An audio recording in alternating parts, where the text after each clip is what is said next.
Hey, the debt fearmongers are out trying to drum up a bunch of fake fear about the debt. There's reports out today. CNBC had a report. It was online that 30 years from now, in 30 years from now, the U.S. debt will be 150% of GDP. 30 years from now. Meanwhile, Japan has a debt, 300% of its GDP. I mean, nothing happened there. And nothing is going to happen because these idiots, these morons who talk about the debt, and it's not like they have some insidious, secret agenda to push. I mean, they're basically just clueless morons that talk about the debt. First of all, we have no debt. The United States has no debt. I've been over this a zillion times, okay? The 20 trillion outstanding in treasuries, those were bought with $20 trillion. And those dollars were dollars owned or received by the non-government here and all over the world from 227 years or however 200 what is it now, 1789, 228 years of spending in excess of what the government took away in taxes. So 20 trillion flowed to a net $20 trillion flowed to the non-government here and throughout the world. And people chose to hold those $20 trillion in the form of treasuries, which is like a savings account. It's like you switching your money from your checking account to your savings account. So we have no debt. But anyway, to worry about 150% 30 years from now. Look, I've shown you right from the Treasury's own daily statements that, each year the Treasury redeems or pays back something like between 60 to 70 trillion. I don't have the number off the top of my head from last year, but it was about 60 trillion in a year. I mean, you never hear about that. It doesn't end up in some cataclysmic catastrophe, end of the world, hyperinflation, collapse in the dollar. In fact, the dollar's been strong as hell. 60 trillion, and they're worried about, a couple of trillion extra in debt or whatever, 30 years from now. But the real thing that really pisses me off about this whole fear-mongering campaign and this very, very ignorant way that it is put out there is the fact that it totally ignores the reality of double entry accounting, which is, what the world, we've been working on that for 500 years. We've been operating on double entry accounting, which basically means that for every debit, there is a credit. For every liability, there is an asset, right? And for every spender, there is a saver. So, for example, if you have a debt that you owe to someone, that other person who you owe the debt to, he looks at that as an asset. He's going to receive whatever it is, that income of yours or some payment somehow.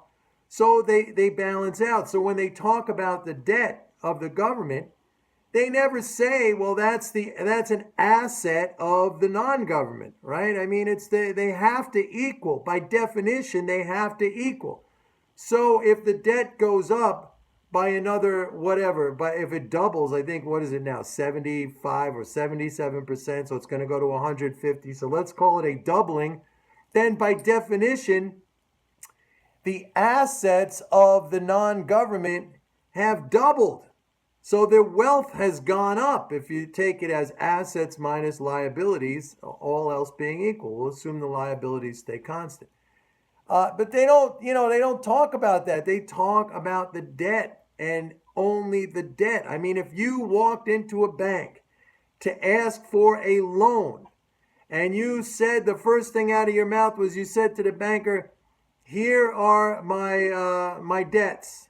The banker's going to say, hey, that's great. Thank you for being so forthcoming about that. We're going to have you fill out a loan application, but I also need to know your income and your assets. Normal.